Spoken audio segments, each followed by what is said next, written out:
पहली बात, मुस्लिम और गैर मुस्लिम दोनों की ख़बरों की ज़ियारत हो सकती है, इसलिए कि आपने क्या कहा, मैंने अपने वालिदैन की ख़बर की। अब इस मामले में लोगों को बड़ा वो होता है कि क्या आप सल्लल्लाहु अलैहि वसल्लम के वालिदैन भी गैर मुस्लिम थे? तो याद रखिए ये बात बड़ी सख्त है, लेकिन हाँ इसकी हकीकत यही है। अबू दाऊद की रिवायत है, आप सल्लल्लाहु अलैहि वसल्लम का एक सहाबी और का अल्लाह के रसूल, मेरे वालिदैन कहाँ हैं? तो कहा जहन्नुम में। वो ज़ारो ख़तार रोने लगे कि मेरे वालिदैन जहन्नुम में। देखा नबी अकरम सल्लल्लाहु अलैहि वसल्लम भी रो रहे, कहा अल्लाह के रसूल आप क्यों रो रहे हैं? तो कहा मेरे भी वहीं हैं।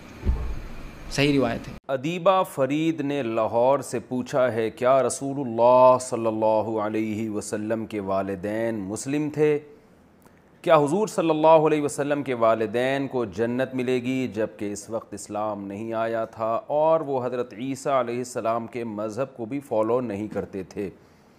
मोहतरमा अरीबा फ़रीद साहिबा, नबी सल्लल्लाहु अलैहि वसल्लम के वालिदैन का मसला बहुत हसास है। इस बारे में बुखारी मुस्लिम में अहादीस मौजूद हैं, आप डायरेक्ट उन्हीं अहादीस को देख लें। और बेहतर ये है कि इस मसले पर तबसरा ना किया जाए, इसका हमारी अमली ज़िंदगी से कोई ताल्लुक़ नहीं है। तो इसलिए मैं आपके इस सवाल का जवाब देने से कासिर हूँ।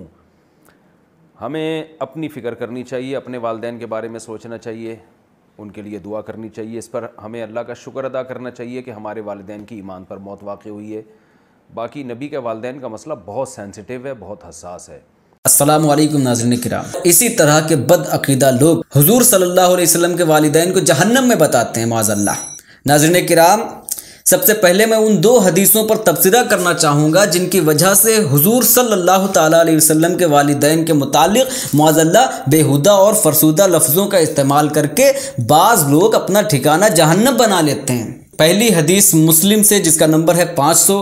हज़रत अनस रज़ियल्लाहु ताला अन्हु से रवायत है कि एक शख्स ने दरियाफ्त किया, अय अल्लाह के रसूल सल्लल्लाहु ताला अलैहि वसल्लम, मेरा बाप कहाँ है? आप सल्लल्लाहु अलैहि वसल्लम फरमाया, आग में। फिर जब वो पलट गया तो आपने उसे बुलाकर फरमाया, बिलाशुबा मेरा बाप और तुम्हारा बाप आग में है। इस हदीस शरीफ में लफ्ज़ अबी का इस्तेमाल किया गया है, वालिद का नहीं। वालिद उसे कहते हैं जिससे नुतफ़े की तश्कील होती है।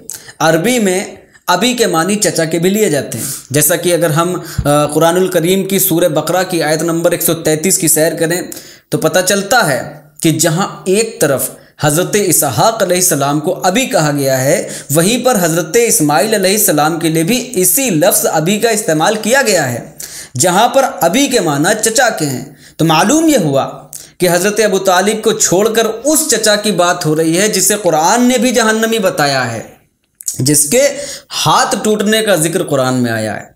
मुस्लिम की हदीस नंबर 2270 में मरकूम है कि जब आप सल्लल्लाहु ताला अलैहि वसल्लम के चचा अब्बास ने ज़कात अदा करने से इनकार किया और आप सल्लल्लाहु ताला अलैहि वसल्लम को शिकायत मिली, तो आप सल्लल्लाहु ताला अलैहि वसल्लम ने फरमाया कि मेरे चचा अब्बास बिन अब्दुल मुत्तलिब की ज़कात मेरे ज़िम्मे है। इस हदीस शरीफ में इन्ना अबी के अल्फाज आए हैं। तो यूँ फरमाया रसूलुल्लाह सल्लल्लाहु अलैहि वसल्लम ने, बेशक इंसान का चचा बाप की मिस्ल होता है। तो दूसरी हदीस जिसकी बिना पर उम्मत गलत फहमी का शिकार होती है, मिशकात की हदीस नंबर 1763 पर तहरीर है कि नबी करीम सल्लल्लाहु ताला अलैहि वसल्लम ने अपनी वालिदा की कब्र की ज़ियारत की तो आप सल्लल्लाहु ताला अलैहि वसल्लम खुद भी रोए और अपने आसपास वालों को भी रुलाया। फिर फरमाया, मैंने इनकी मग़फ़िरत तलब करने के मुतालिक अपने रब से इजाज़त तलब की तो मुझे उसकी इजाज़त ना मिली। फिर मैंने इनकी कब्र की ज़ियारत के मुतालिक उससे इजाज़त तलब की तो मुझे इजाज़त मिल गई। बस तुम कब्रों की ज़ियारत किया करो क्योंकि वो मौत की याद दिलाती है। इस हदीस से ये मतलब निकाला जाता है कि काफिर के लिए दुआए मग़फ़िरत ममनू है। सूरह तौबा की आयत नंबर 86 पर अगर हम गौर करें, जिसमें बताया गया है कि काफिर की कब्र पर खड़ा होना भी मना है। अगर आप सल्लल्लाहु ताला अलैहि वसल्लम की वालिदा माज़अल्लाह काफिरा होती तो अल्लाह की इजाज़त ही नहीं होती। अब भला बख्शे हुए लोगों के लिए मग़फ़िरत की दुआ क्या करना। आइए पता लगाएं कि नबी करीम सल्लल्लाहु ताला अलैहि वसल्लम के वालिदैन बख्शे हुए कैसे हैं। मायदा की आयत नंबर 19 अल्लाह ताला फरमाता है, ए अहले किताब, बिलयकीन हमारा रसूल तुम्हारे पास रसूलों की आमद के एक वक्फे के बाद आ पहुंचा है जो तुम्हारे लिए साफ साफ बयान कर रहा है ताकि तुम्हारी ये बात न रह जाए कि हमारे पास तो कोई भलाई बुराई सुनाने वाला आया ही नहीं।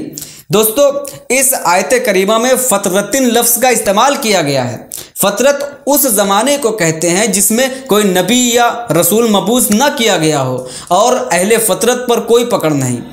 इस बात की तस्दीक के लिए हमको चाहिए कि हम सूरह बनी इसराइल की आयत नंबर 15 का मुताला करें, तो मालूम होगा कि अल्लाह ताला का इरशाद है कि जब तक हम अजाब नहीं देते, जब तक हम रसूल ना भेज दें। और रसूल कायनात सल्लल्लाहु ताला अलैहि वसल्लम के वालिदैन अहले फ़तरत हैं, क्योंकि ईसा अलैहिस्सलाम के बाद से तकरीबन 600 बरस तक कोई पैगंबर नहीं आया और आप सल्लल्लाहु ताला अलैहि वसल्लम के वालिदैन ऐलान नबूवत से पहले ही जन्नत नशी हो गए। इसके अलावा उलमाए मुताखिरीन की तहकीक इस बात पर भी है कि आप सल्लल्लाहु ताला अलैहि वसल्लम के वालिदैन दीन इब्राहिमी पर थे और वो मुहित थे, जैसा कि आप सल्लल्लाहु ताला अलैहि वसल्लम के वालिद का नाम अब्दुल्ला था, अल्लाह का बंदा, वरना वहाँ तो बुतों की पूजा होती थी, फिर अब्दुल्ला क्यों? वैसे भी रसूल कायनात सल्लल्लाहु ताला अलैहि वसल्लम ने इरशाद फरमाया, मेरे वालिदैन कभी भी बग़ैर निकाह के नहीं मिले। अल्लाह ताला हमेशा मुझे पाक पुश्तों से पाक रहमों में मुंतकिल फरमाता रहा। जब भी लोगों के 2 गिरोह हुए तो मुझे उनमें से बेहतरीन गिरोह में रखा गया। दोस्तों, जब नेक रहमों और नेक सुलभों से गुजारता हुआ आप सल्लल्लाहु ताला अलैहि वसल्लम का मबूस फरमाया गया, तो कैसे मुमकिन है कि उस तरह का ख्याल जहन में लाया जाए? तो अकीदा ये होना चाहिए कि हुजूर सल्लल्लाहु ताला अलैहि वसल्लम के वालिदैन नेक, सालेह, दीनदार और जन्नती हैं। चूँकि अहले फ़तरत भी हैं तो उन पर कोई गिरफ्त नहीं।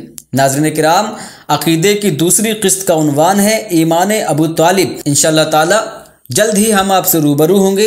जब तक के लिए खुदा हाफिज़।